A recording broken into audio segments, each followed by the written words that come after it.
नमस्कार साथियों। तीर्थ नगरी ऋषिकेश में चुनावी माहौल की सरगर्मियां तेज़ी से बढ़ने लगी हैं। ऐसे में क्योंकि पूरे प्रदेश में मात्र ऋषिकेश एक ऐसी सीट है जिसको सरकार ने अनुसूचित जाति के लिए आरक्षित किया है। ऐसे में लगातार जो अनुसूचित जाति के दावेदार हैं, दोनों ही पार्टी से वे लगातार हाई कमान में अपनी उपस्थिति दर्ज करवा रहे हैं। वहीं जनता के बीच भी लगातार जनसंपर्क बनाने में लगे हुए हैं। अभी इस समय जो बीजेपी के प्रबल दावेदार के रूप में सामने आए हैं अनुसूचित जाति के लिए, उनका नाम है सुरेंद्र मोगा। जी हाँ, सुरेंद्र मोगा पिछले 35 वर्षों से भाजपा संगठन के साथ सक्रियता से जुड़े हुए हैं और उम्मीद की जा रही है कि एक हफ्ते के भीतर जब टिकट का नाम फाइनल होगा तो सुरेंद्र मोगा का नाम सबसे पहले शायद आने की उम्मीद है। इस समय सुरेंद्र मोगा जी हमारे साथ हैं। मोगा जी, सबसे पहले तो बहुत बहुत बधाई के पात्र कि एससी कम्युनिटी को जो है भाजपा सरकार ने एक मौका दिया समानता का और ऋषिकेश में सीट लाई, इस पर क्या कहेंगे? सबसे पहले तो मैं प्रदेश के मुख्यमंत्री, अपने कैबिनेट मंत्री प्रेमचंद अग्रवाल जी, भारतीय जनता पार्टी का प्रदेश नेतृत्व और राष्ट्रीय नेतृत्व का आभार व्यक्त करना चाहता हूं कि जिन्होंने 100 वर्षों से भी अधिक समय के बाद यहां नगर निगम मेयर की सीट को अनुसूचित जाति के लिए आरक्षित किया है। मैं और मेरा समाज तहे दिल से आपका आभार व्यक्त करते हैं और हमेशा आपके आभारी रहेंगे। साथियों, आपको यह भी बताना चाहूँगा कि मैं भारतीय जनता पार्टी में लगभग 35 वर्षों से अपनी सेवाएं दे रहा हूं। भाजपा के विभिन्न पदों पर मैं रहा हूं। भारतीय जनता पार्टी का एक अनुसूचित जाति मोर्चा है, उसमें गढ़वाल प्रभारी से लेकर प्रदेश महामंत्री, प्रदेश उपाध्यक्ष, राष्ट्रीय कार्यकारिणी सदस्य और राष्ट्रीय प्रवक्ता तक भी मैं इसमें इस पद को मैंने सुशोभित किया है।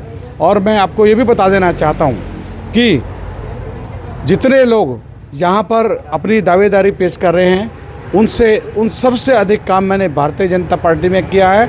साथियों, ये भी बताना चाहूँगा कि भारतीय जनता पार्टी मेरी माँ है और जब तक प्राण है जब तक भारतीय जनता पार्टी में रहूँगा और भारतीय जनता पार्टी में अपनी सेवाएं देता रहूँगा। मैं और मेरा परिवार पूरी निष्ठा से, मेरा पूरा जीवन हो गया भारतीय जनता पार्टी में काम करते करते और पूरा भारतीय जनता पार्टी में रहूँगा। चाहे पार्टी मुझे कोई भी दायित्व दे या मुझे मेयर लाए या कोई भी जिम्मेदारी देगी, मैं पूरी निष्ठा के साथ से उसको निभाऊंगा। तो मोगा जी, देखिए, अनुसूचित जाति आ गई है, लेकिन उसके बावजूद भी ऋषिकेश को एक ऐसा चेहरा चाहिए जो काबिल भी हो, ना सिर्फ जाति से अनुसूचित हो बल्कि काबिल भी हो। तो क्योंकि जनता आप पे विश्वास तो करती है, अगर पार्टी ने भी विश्वास किया तो ऋषिकेश शहर के लिए उस काबिलियत से आप क्या निकालेंगे कि जो विकास चौतरफा ऋषिकेश का कर सकें? क्या कोई विज़न, कोई आइडिया, ऐसा इनोवेटिव इनिशिएटिव है आपके पास कि जो ऋषिकेश को आप देना चाहेंगे? देखिए, मैं आपको बताना चाहूँगा, ऋषिकेश में ये एक तीर्थ नगरी है। हमारे यहाँ चारधाम यात्रा होती है। ये हमारा चारधाम यात्रा का जो है प्रवेश द्वार है और यहाँ पार्किंग की मैं समझता हूँ कि बहुत ज़रूरी यहाँ पर आवश्यकता है। और पार्टी अगर मुझे मौका देती है तो निश्चित रूप से जीत कर आऊँगा और एक बहुत पार्किंग की बहुत अच्छी व्यवस्था हम यहाँ करेंगे। चाहे एक कूड़ा निस्तारण की एक समस्या यहाँ पर है ना, कूड़ा निस्तारण का काम करेंगे और दूसरी मूलभूत सुविधाएं, चाहे वो बिजली है, पानी है और अनेक सुविधाएँ हैं। इससे पहले भी हमारी पार्टी की यहाँ पर मेयर रही है, उन्होंने बहुत अच्छा काम किया है। और मैं आपको बताना चाहूँगा, कोई काम अगर छूट गया होगा, हम उन सब का सहयोग लेकर के, सबका मार्गदर्शन लेकर के, आदरणीय अपने मंत्री प्रेमचंद अग्रवाल जी का मार्गदर्शन लेकर के आगे बढ़ेंगे और विकास कार्य की गंगा इस नगर निगम क्षेत्र में हम बहाने का काम करेंगे। आखिरी सवाल मोगा जी, दरअसल जब आदमी पद पर नहीं होता है तो जनता से बड़ा मिलता है, अपनेपन से मिलता है। शिकायत पिछले 5 सालों में भी शायद जनता की और बीजेपी कार्यकर्ताओं की ये भी रही कि मुलाकात और संपर्क शायद उस जो पद में बैठा रहता है उससे हो नहीं पाता। तो ऐसे में क्या अपने कार्यकर्ताओं को या जनता को ये आश्वासन आप देने की स्थिति में है, दे पाएंगे कि सीट जीतने के बाद और बैठने के बाद भी क्या वही मोगा जी रहेंगे जो आज है?